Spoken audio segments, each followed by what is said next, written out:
So I'm going to just briefly introduce our shared context. So the three of us teach a two-course and provide research support for a two-course sequence for first-year, first-generation college students on critical thinking, writing, and research. Our topics are education, identity, as well as empowerment. And beyond that, we are also very much building community. Our students are first gen. They are predominantly BIPOC students with other minoritized identities at a predominantly white institution. And this is one of the few courses that they take together.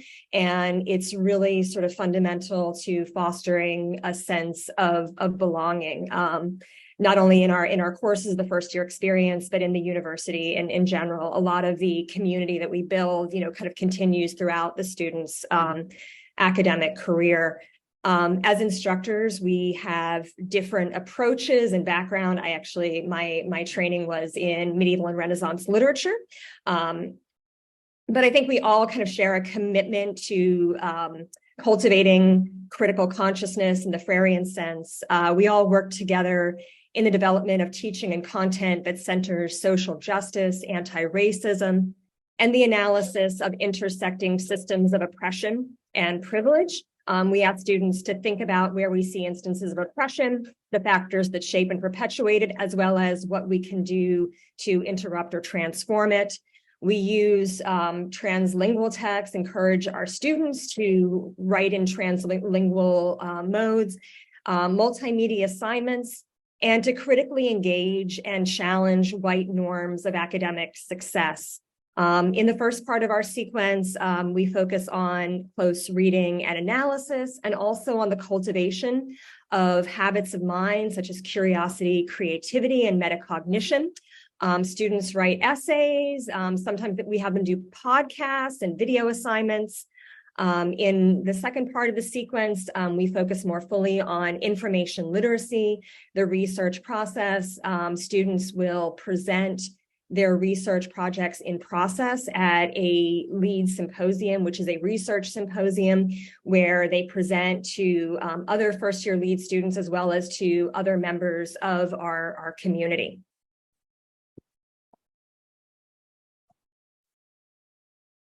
Okay, and we've got a quick activity here. This is an activity that we have borrowed from some of the resources that we're going to share with you today, and this is an activity that we use with students in sort of introducing, how we're talking about research in these courses. So we've got a few questions here. Have you ever asked about your family's history or traditions? Have you ever learned to cook a new dish? Have you ever spent time trying to pick out the right movie or show to stream? Have you ever attended a cultural or spiritual event in your community?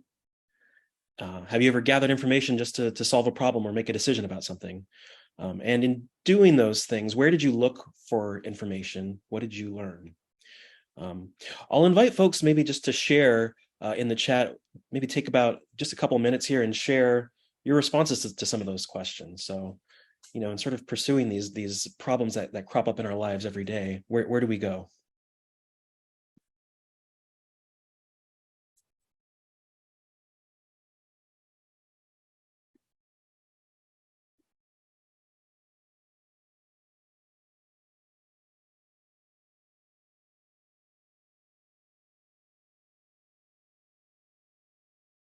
We're starting to get a few responses in the chat.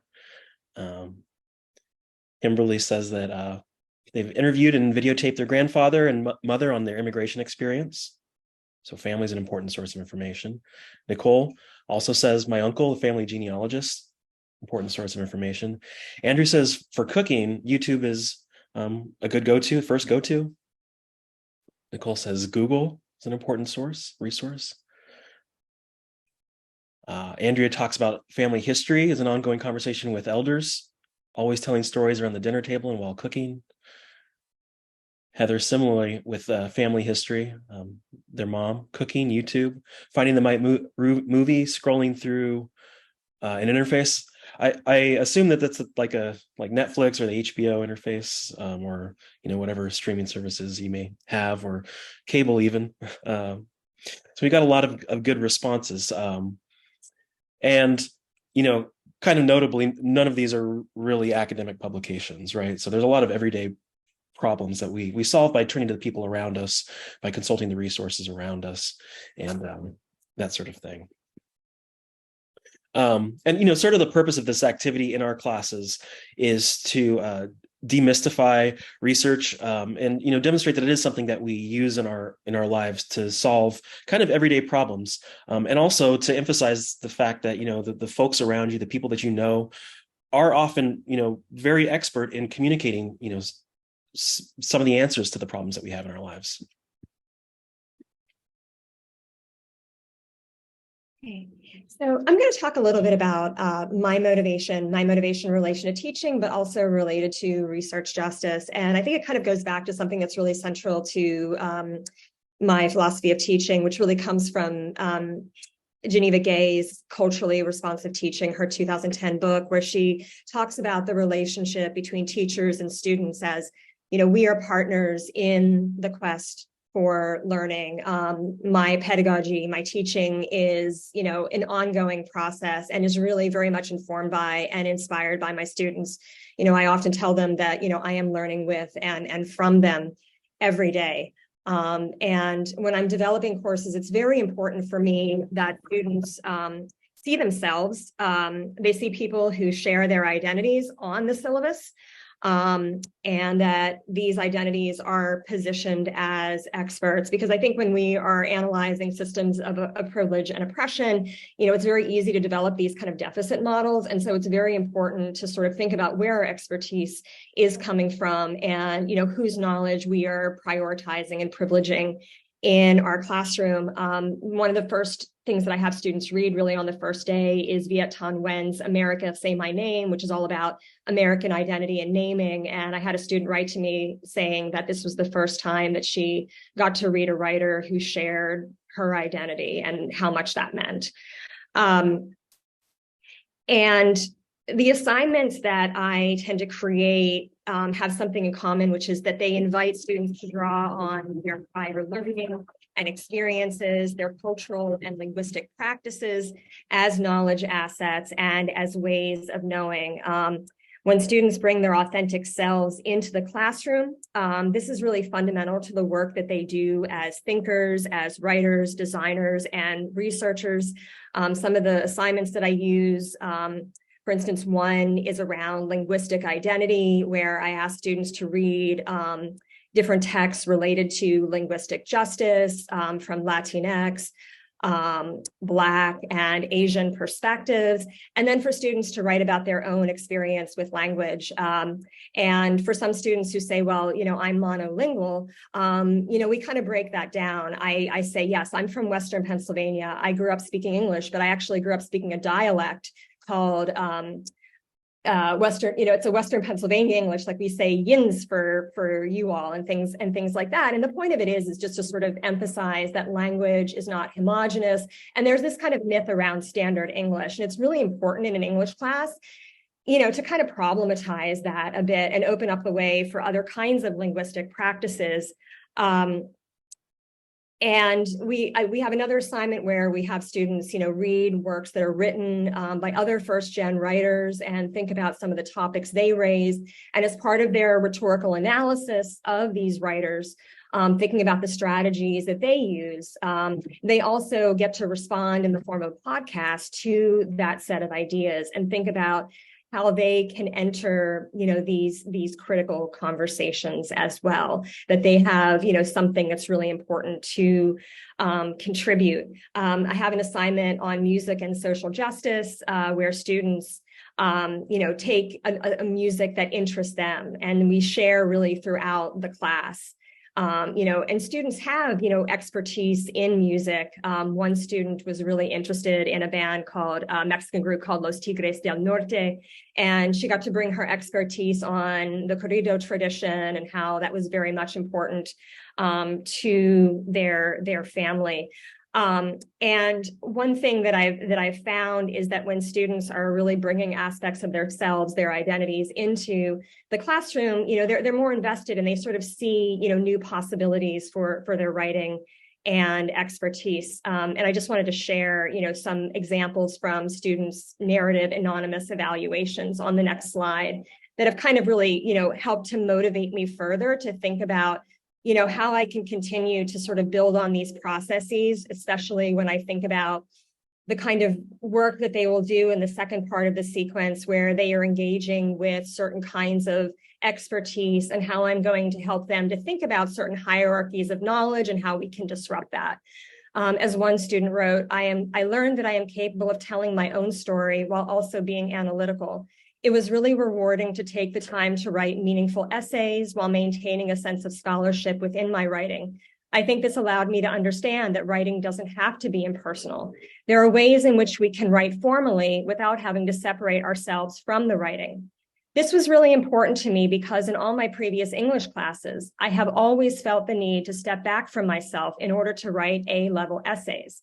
However, in this class, I felt I was integrating the essence of my identity into my writing and yet still writing high-quality essays. I'm always sort of, taken aback when students feel that they can't bring themselves into their writing. They've been told not to do that. And when they realize that when they do that, that they are successful.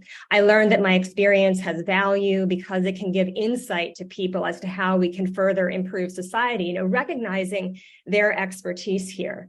Having the opportunity to not only learn, but also use our voices to share our ideas on the topics we discussed in class was so valuable. I think that these are students who are recognizing the value of their identities, their expertise in an academic context. Pittsburgh, yes, and I think that's really, that's something I want to continue to cultivate. Next slide, please.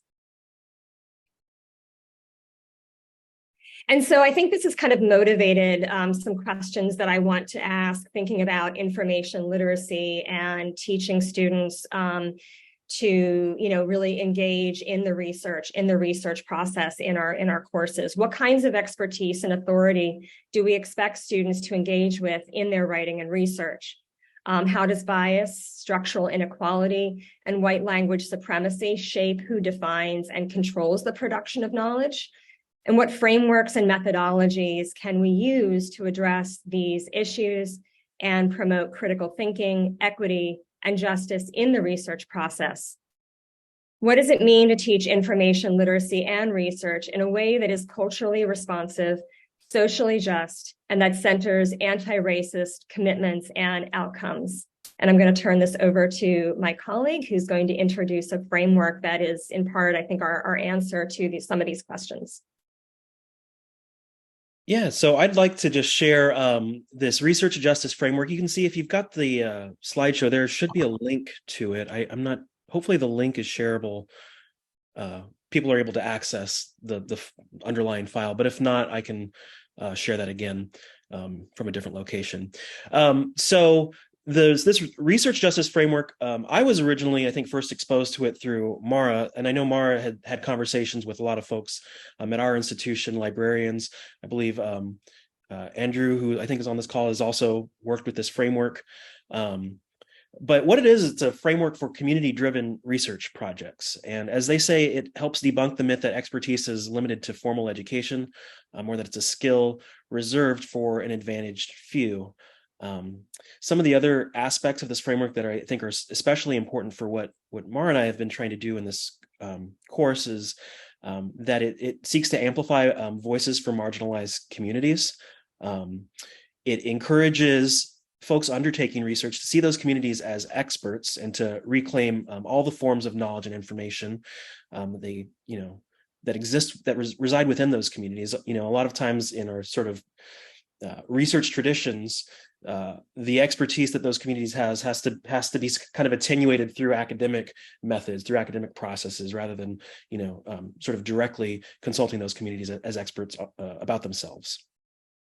It also encourages folks undertaking research to reflect on power dynamics, including potential biases or inequities. One of the reasons I'm kind of framing this as folks who are undertaking research is because it really is, it's framing for the audience, it's aimed at communities who are trying to do research. And we're kind of adapting this for a classroom setting because I think it's a particularly kind of good way of, at least for me, of reframing research, from an academic project to a more community-driven or solution-oriented process. So one of the things that I'm really interested in using these texts is to sort of shift student relations to politically dominant institutions and help them develop, if they don't already have, these critical stances, and many of them already do have sort of critical stances toward mainstream knowledges, but to help develop those stances. And this first slide here kind of shares so in teaching research previously, I've taught first year writing for a while, and I've taught research in many different ways. And one of the texts that I really have found useful in the past is Booth and his colleagues' Craft of Research, and I'm sure there's some folks who are familiar with that textbook. But there are some limitations of the way that textbook frames the research project, I think. So, for example, in highlighting the social reasons for research, that textbook tends to frame it as, prominent institutions and industries have a dependence on research, therefore it's important, right? So there's this kind of, assimilate to the purposes that dominant institutions have. In terms of the individual purposes somebody might engage in research, it's usually some level of intrigue or intellectual interest in a topic. And in terms of the practices that this book encourages for locating topics, it's usually seeking out these sort of academic texts, right? And skimming those texts, skimming encyclopedias, indexes, doing keyword searches in databases.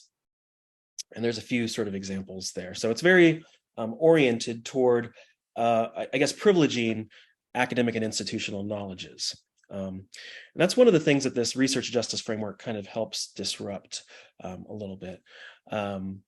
In contrast to Booth and Booth's colleagues, the social motivations for research within this framework is really to develop political power for communities to assert their own narratives and strategies for social change. And this is, kind of in direct response to the ways that academia and mainstream institutions often construct marginalized groups as being in deficit to, the dominant groups. And so, the motivation here is to kind of flip that relationship. In terms of the individual motivations for research, there's a little bit of less interest in this sort of framework on individual motivations, but to the extent that it exists, it's really about the individual representing or working on behalf of and with communities that they're interested in, and they have some involvement with. The processes for locating topics and locating expertise are a little bit different here. So instead of turning to academic sources of knowledge, it might involve things like identifying local issues or problems, recurrent problems within a community, comparing dominant perceptions of a community versus the way that the sort of community perceives itself. It may involve like surveying the political landscape and looking at issues that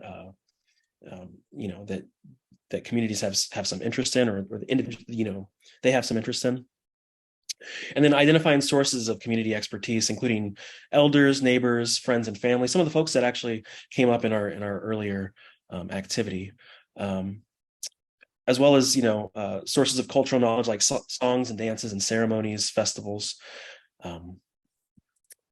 So with that, I'm going to go ahead and turn this over to Dominique to talk about how she works with us from sort of a library perspective.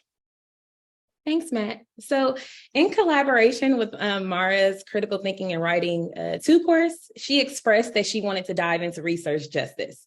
So I deviated from our typical library information literacy sessions that you're used to, scrolling the databases, citing and doing all those things. And I created a research justice session around the framework from the data center. So in this session, we explored how research can also be used as a tool of oppression against marginalized communities, and how to use this method to empower those voices and those from the community members that are often unaccounted for in the research. So a concrete way of thinking about this is that students are taught that there's no need to think past what an expert tells them, right? And if it's not the expert sharing the information of what is to be known as fact, then all the other voices outside of the research have little to no credibility.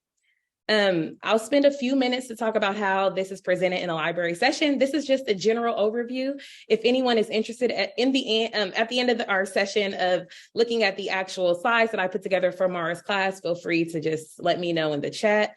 So this is maybe a 50-minute class session, possibly 45.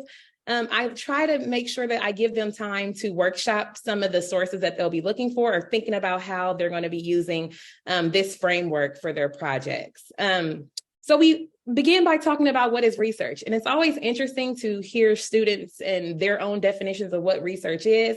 We have a discussion about that. And then I provide, obviously, a formal definition for them. And from there, we talk about the data center, right? Who are they? What are their goals? What are they trying to achieve? And from there, we get into knowledge production, which I think is interesting for a lot of students to hear. And then who controls it? Who defines it? Who has access to it? And at this moment, students are looking at themselves with this privilege. Because they're a student, they have access to the resources that we have available in the library, the databases, the articles. They're not hitting paywalls. So they start to see themselves with this privilege, which I think is very interesting.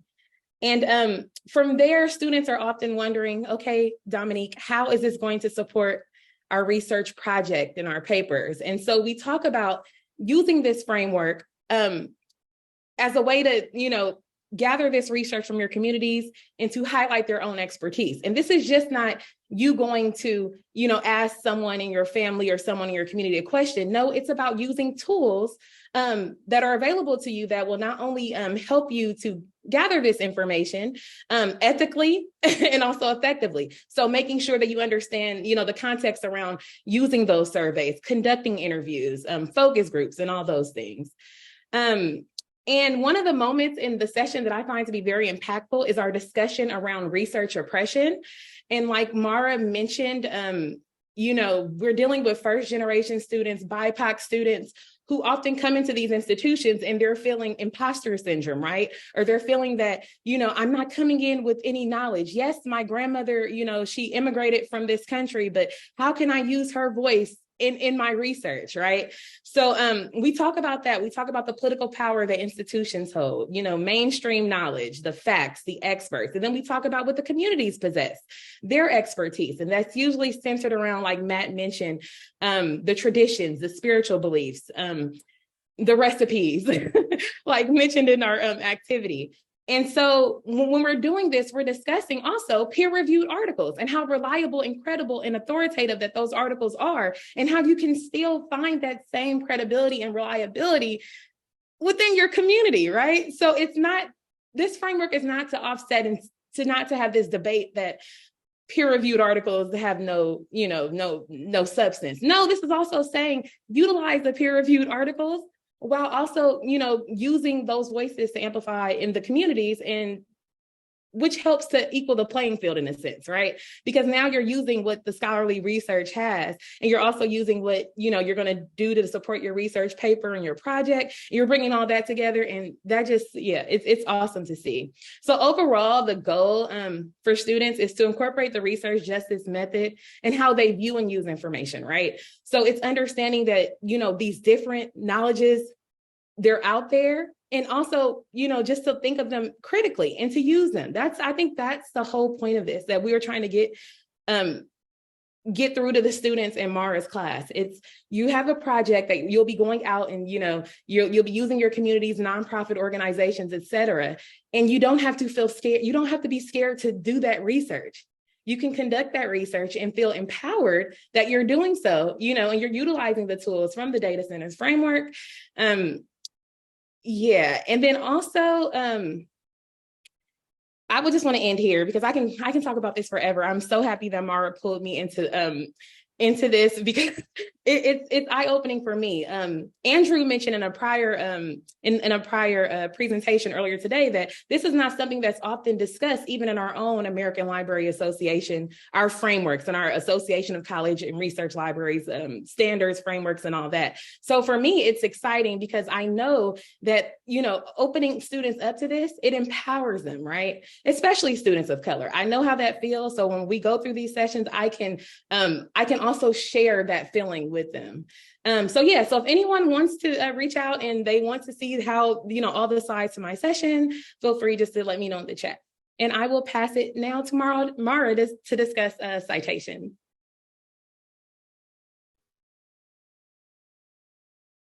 I have to say, I love Dominique's session so much, and my students were just so energized and inspired by it. And, I was thinking too about a comment that Andrew made earlier about university libraries as these historically white and privileged spaces. And so to kind of to take students into that space, because we bring them into the library, and to introduce that methodology in this particular context, I can't overstate how powerful it is, how it feels like an act of resistance. And then I think related to this, I wanted to just share some ways of thinking about the information hierarchy and strategies for flipping that in your classes. And this really comes from Januszka Smith's, whom we cite, A Reflection on the Limits and Potentials of Critical Citation Practices. And in this piece, she puts forth 3 steps for critical citation. And it starts with center the voices and writers from the community that you investigate. And, it's important to kind of think about where we actually start from. I have in the past sometimes started with the peer-reviewed sources, but I think that one of the issues is that ultimately shapes the kinds of problems that students will pose, the kinds of questions that they will ask, and the kinds of topics that they end up pursuing. So what happens when we kind of resituate that starting point? And I'm going to show you an example in a minute of that. Also in the next step, to think about engaging specifically with the work of scholars from minoritized groups. And one way that we can do this, and that Dominique and her colleague Nicole Branch introduced me to, is the Ethnic News Watch database. And using that database, which searches specifically for publications from ethnic and minority presses, will produce results that are different than if you search an academic search complete or the others. And one assignment idea is to actually just compare. Like, you're searching from this, using this set of databases, what did you get? Now search with this set of databases, what did you get? With, whose perspectives might have been excluded if you hadn't used this other tool. Also to kind of think about theories and frameworks that support the analysis of systems of oppression and privilege. So we work quite a bit with feminist, intersectional feminist theory in my CTW1, perspectives from Latinx studies, critical race theory. So I think students in the kinds of critical articles that I teach students to read and analyze in CTW1 helps them to develop a kind of critical framework that they can use to think about their topics. And then the third step, then once they have done all of these things, then engage with the established, the privileged voices. Don't exclude these. Aim to flip the power hierarchy instead. And I think that, we all start from where we are. Even if you do start with 3, you can still ask students, to do, and I'm drawing on the previous session of, just kind of thinking about where sources are speaking from. What is their positionality in relation to their topic? What might, and also to think about that in terms of systems of privilege and oppression. Can we go to the next slide, please? And I just wanted to give an example of a student project. So one of my students, Yulia, who's given me permission to talk about her work. So she read the book by Chanel Miller, Know My Name, which was the community read at Santa Clara this past year. And this book deals with not only sexual assault, but issues, with mental health, from a BIPOC perspective. And this student, realized that she had some connections here, that her sister was also a survivor, and her sister had persevered. And she started thinking about how in the communities that she identifies with, that talking about mental health was really, really difficult. And I think that the kind of intersectional framework that we developed in the first part of the sequence, kind of helped her to think about her, identity in these multifaceted ways, and to think about how the components of that identity would kind of, shape conversations around mental health. She did engage with the peer-reviewed research at that point. She wrote a research paper, but there's another assignment that I, want to foreground. Sometimes I find as a teacher, I tend to put so much emphasis on the research paper, and I tend to judge my own success and sometimes my students based on that deliverable. But I want to call attention to another assignment. After an incident we had on our campus, a racist incident, I had my students kind of stop what they were doing and do an activist art project. I had them develop slogans or hashtags based on their research projects, and then use that as the basis for an art project, a poster that they would make around that slogan. And this is what Julia produced.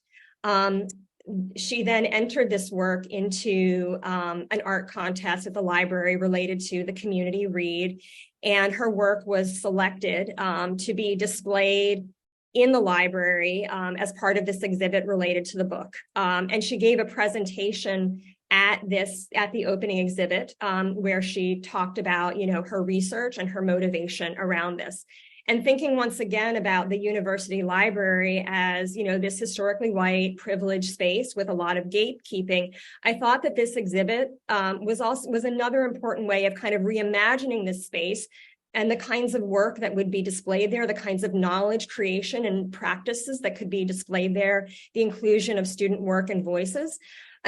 Finally, I want to mention that Julia brought her family to the opening, and I was reminded of Linda Toy-Smith's decolonial methodologies, like the idea that if research starts in the community, can we imagine a deliverable where the research is then shared with those communities? So the idea that Julia brought her family, that she was speaking not just to the academic community, but to her family, I think, has helped me to sort of reimagine some of the possibilities of research, the kinds of spaces in which we make that research visible, and the kinds of communities that we direct that research to.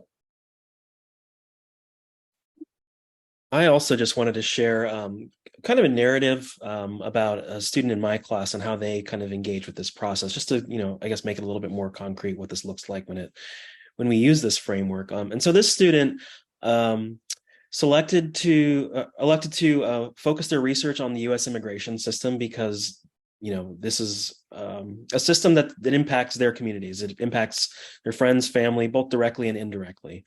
And so in the process of learning about the U.S. immigration system, they read Cesar Cuauhtemoc Garcia Hernandez's Migrating to Prison, and read that alongside a few of their peers. After reading this book, they and their peers had some conversations about, what they found interesting, what they found most meaningful, what, they identified with, didn't identify with, that sort of thing.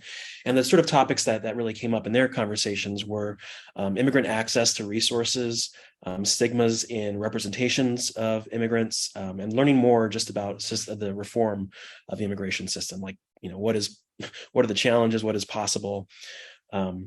This particular student, like Mara's, did produce kind of a sort of traditional research synthesis as well as some other products. But in that synthesis, they really focused on political rhetoric and how that rhetoric impacted immigrant lives. They focused in particular on, how it constructs criminality that doesn't quite match up with the behaviors of undocumented folks. They talked about how the discourses of immigration kind of influence immigration officers, and in some ways how those officers feel authorized to behave in particular ways because of that rhetoric. And then they also focused on how it impacts U.S. law. As part of this sort of longer research process, they also, started to look around and see who else might know something about the immigration system. And, luckily at SCU, we have a law school with professors who have this as sort of an area of specialty. And they decided these are some people that I might be interested in learning a little bit more from. They talked to those professors and ultimately represented some of their learning through an infographic, which is kind of designed, as Mara's suggesting, to be more accessible to the friends and family who originally inspired their research. And so I've got one image just over here on the right. This is one of the questions that the student asked the two law professors. So, they asked, as a nation, what would it begin for us to begin achieving reform? And one professor is sort of on this side, consistent political will, humanitarian laws, understanding about eligibility. The other has their responses on the other side. And then they also, were kind of interested in what can I, as a student, what can other students at SCU do to advocate for systemic change in relation to immigration. And so they've put together, a series of potential action items, and also identifying, specific events that they can be a part of that are sort of locally centered.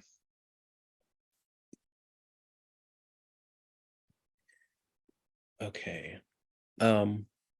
Mara, I think this is this a topic that you talked about, or do you want to come back to the power hierarchy? Just, as some of our takeaways, sorry, it's noise in the background. Just wanted to summarize the importance of flipping the power hierarchy, just to say the voices we pay attention to and engage with in the initial stages of research, just shape the kinds of questions we ask, the problems that we envision, the conversations we imagine ourselves participating in, the expertise we seek out, and also the knowledge and solutions that we create. And then in terms of thinking about like what, if I were on the other side of this presentation, I might be asking, what can I do? I've got a whole curriculum and it takes a long time to, get things exactly the way that I want it. And so I think, one thing that's important that should frame all of this is do what's manageable, because I think, we definitely have been chipping away at revising our curricula for this program and for how we engage in research, sort of little by little. But identifying and, just considering the connections that exist between more inclusive and more just teaching and information literacy, I think it's important to just reflect on that. And I think we all kind of agree there. I think it's also important just to get to know your students. And, these are all sort of coming from the perspective of us. So when I say, I think, hopefully I can also speak for Dominique and Mara as well. Auditing the resources that you have around you. So, like Dominique says, students kind of start to see themselves as having a privileged access to a certain set of resources, which, working in institutions, a lot of us also do have sort of privileged access to certain types of resources. So auditing those resources and understanding, both the scope of what resources entail and, being aware that they exist is important. In terms of, how I guess we're advocating presenting research to students, framing their existing expertise, cultural knowledge, and cultural interest as an asset. And I think also, to go back to something that Mara mentioned, to try and, intentionally use our classes as a place for sustaining those forms of expertise and those forms of knowledge and those interests. In terms of framing the research process, I think that we're kind of advocating for privileging maybe motivated interest rather than the sort of traditional model of disinterested objectivity, or this sort of distance between the researcher and the research topic, the research subjects. Identifying ways to seek out voices from experts who may or may not be included in sort of the dominant sources of information. Encouraging students to think critically about expertise and information literacy tools. So I think the critical citation heuristic is definitely one way. I know that we've also used the textbook. I know this has been, or not a textbook, but the book, Algorithms of Oppression. This has been, particularly popular at our institution, and there's a lot of really good talks that the author has given, both in sort of like a TED Talk format and, shorter versions, that we found have been really useful in sort of presenting critical perspectives toward information literacy tools. And then one of the things that I think is kind of cropping up in both Mara and I's, in Mara's description of her projects and in my description of my projects, is privileging projects where circulation and access is maybe more important than adherence to formal conventions of research writing.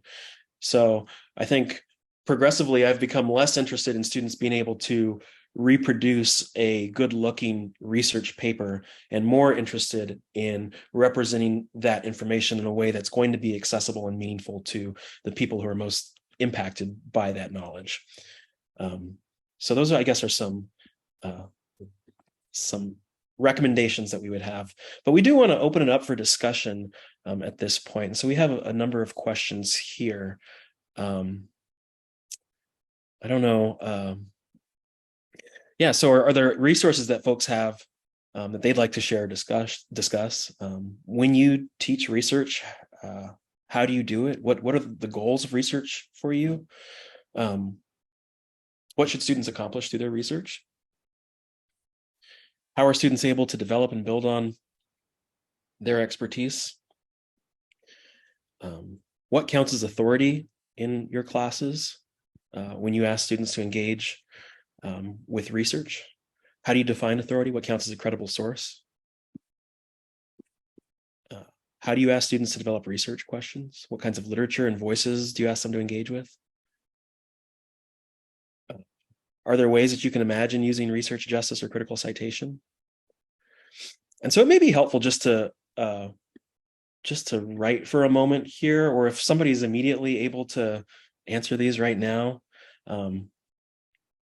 just open the floor up for discussion.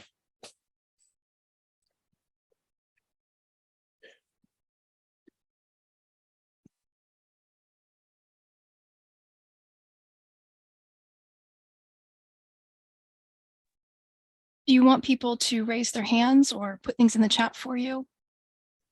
I think that probably putting things in the chat would be good, just because I'm kind of having difficulty managing multiple screens. So it'd be helpful if other people can see that.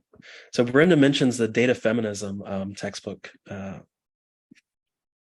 by Catherine D'Ignazio and Lauren Klein.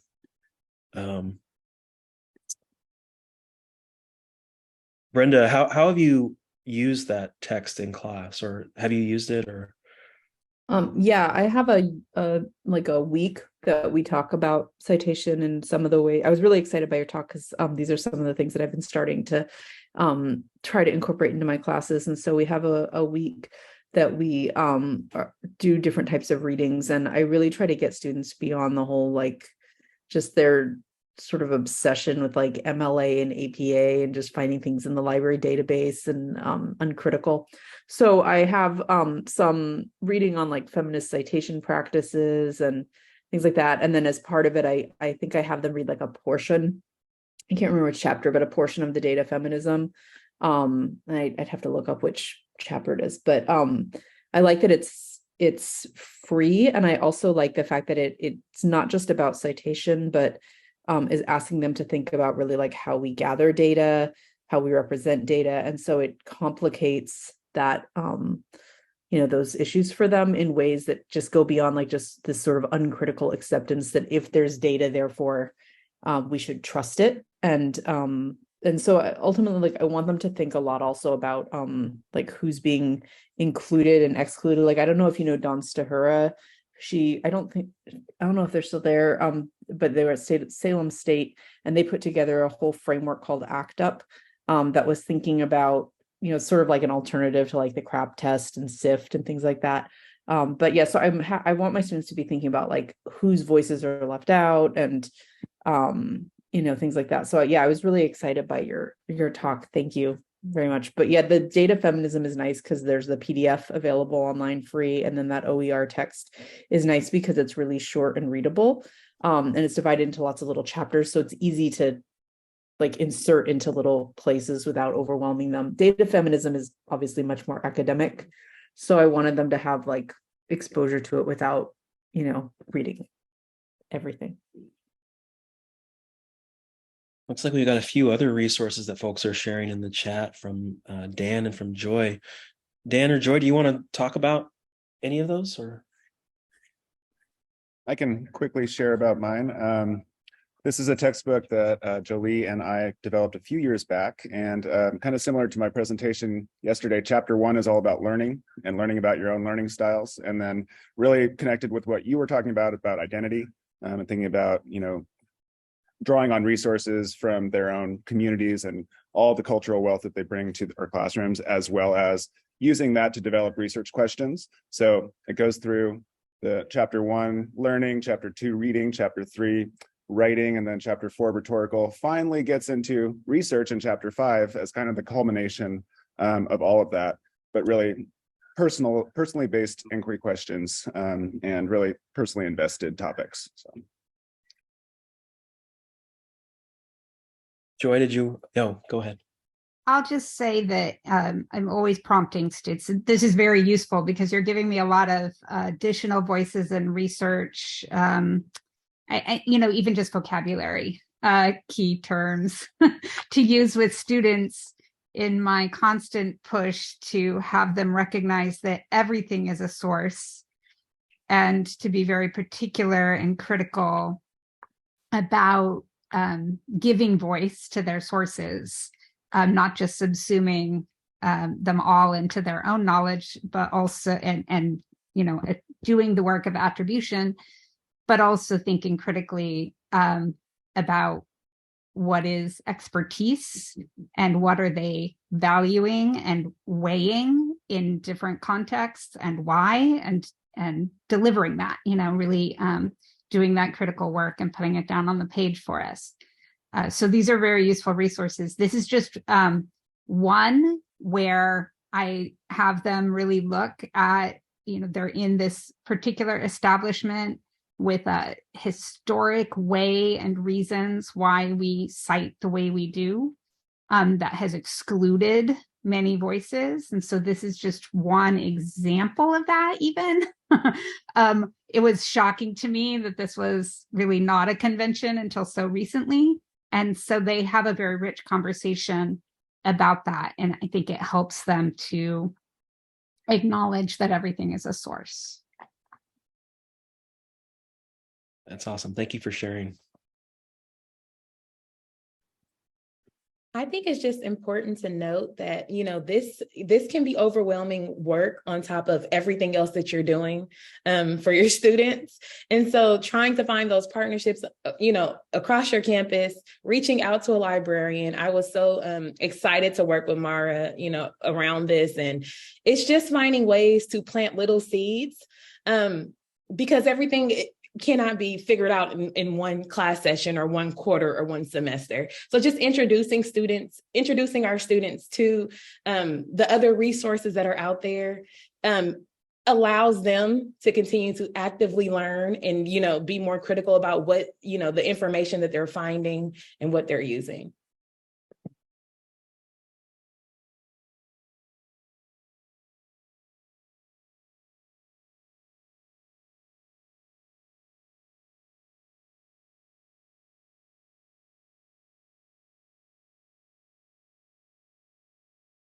Is anyone interested in this work and they're just thinking that time could be, timing is an issue?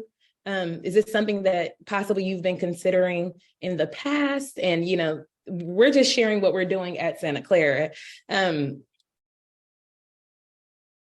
this something that you'll, consider moving forward? Is this something that you're noticing in your students' papers, things of that sort that, they could possibly strengthen, in certain areas by using those outside voices and sources? Can I just give Heather's talking. Never mind. No, you go ahead first, Brenda, and then if there's time. Just to add to that, I had a great once I had my students start thinking about this, like I had a student that was writing about abortion, and like through doing this kind of analytical work, suddenly realized that they weren't even looking at like women of color at all, like none of the sources, like nothing. And so that was for them, like a really profound insight, both to think about like, why is that, but also like, what can I do to address that? And so I think this like really, it made the project so much richer and better, because they actually stopped to really like think about what was there. Sorry, go ahead, Heather. No, Brenda, thanks. I mean, I think it was perfect. I was thinking something similarly, which is, and I'll bring in something else that our presenters talked about, which is the traditional way of thinking about research. What I like about this is I think it can complement so many different ways. So I do use the SIFT technique that's been so popular lately. And what I like about it is it doesn't drive students toward specific types of sources. It has them think about sources in specific ways that fit really nicely with rhetoric, right? So you can think about, like with genre, what kinds of sources might be persuasive or for a particular audience, and you still have to then think about credibility in different ways. But what I like about this is it encourages us to maybe think about triangulation of data in different ways. Okay, so you might have like a scholarly source, but if you're asking a particular question, say about real people's lives, and all you have is like this survey, maybe what you need is like an interview from people who are affected. I mean, it can give us, even if we are interested in, say, giving students more formal language, this allows us to think about it in different ways. So I really like this. I can see this working nicely with so many different approaches and still getting that outcome that's wanted. So thank you all.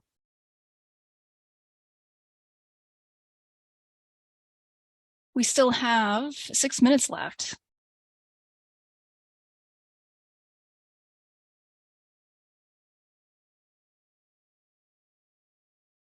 I'll just make a comment that is really similar to one that I made already today. That in terms of thinking of these things as a student-facing thing, so thinking about the critical librarianship and then critical research, and bringing this to students when they show up at our institution as a way of introducing them actually to academic culture right from the get-go through a critical lens. So this is very, very useful for that. We're always moaning about how our first year students at UC Santa Cruz are kind of are deprioritized when it comes to library scholarship and information literacy. And so I feel very motivated now to take that fight back up on the part of our first quarter students and our first year students, because this information soup that they live in is such our lives right now. So you're really giving me a lot of resources to do that work. I really appreciate it.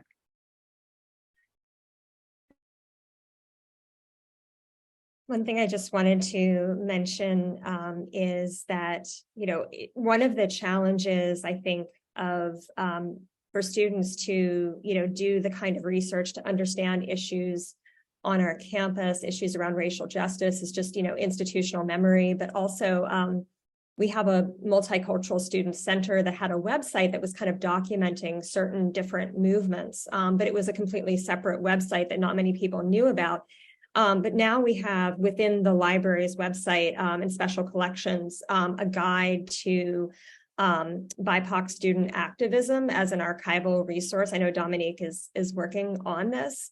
And so I think that, that is potentially, facilitating new possibilities for research within our library and new ways to engage with like student voices. So I think, within our respective institutions, having students research, activism or issues on campus and thinking about, what kind of resources they might turn to, to better understand, the history of their community.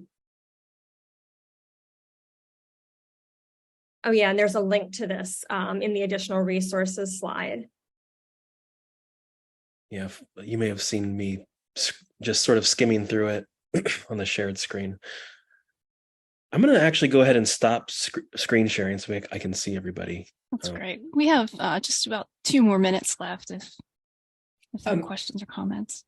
Mara, that point made me remember something that we noticed in our research, was the problem of students who wanted to research something related to their culture or identity, and there were just no good sources for it at all, which I think can be another challenge in terms of that, and sort of how do we work with and guide students when there are, either an archival silence or a popular media silence, or a complete misrepresentation in popular sources around things related to their culture or identity, topics that they want to research. So that actually reminded me of trying to research the history of Black History Month, or originally week, in San Jose, and thinking I'm going to go to the newspapers and find something about that. Nope. And then I realized there was an organization founded by Black women in Santa Clara County that was kind of doing the archival and documenting. So sometimes just finding and accessing those resources in the community, it's challenging, but it's rewarding.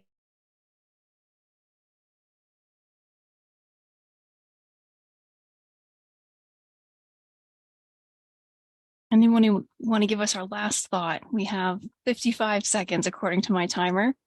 Somebody bring us home before our 15-minute break in the next session.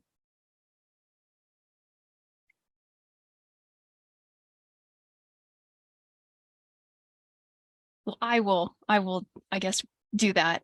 Thank you for this energizing, inspiring, useful session. I know I've got so many things now I'm going to bring into my fall course, which focuses on research. And anything that makes me think about the archives in new ways is always welcome. So I'm definitely going to check out that link that you all shared. So thank you very much. A round of applause for our panel. You can hear the clapping. I'll put mine up here. And we will be back at 2:15. I think it's for our final session after the break. So the Zoom room will be here if you want to stick around. And Dominique, you have extended the invitation. People can contact you for more information, correct? I think you'll be getting some emails from people.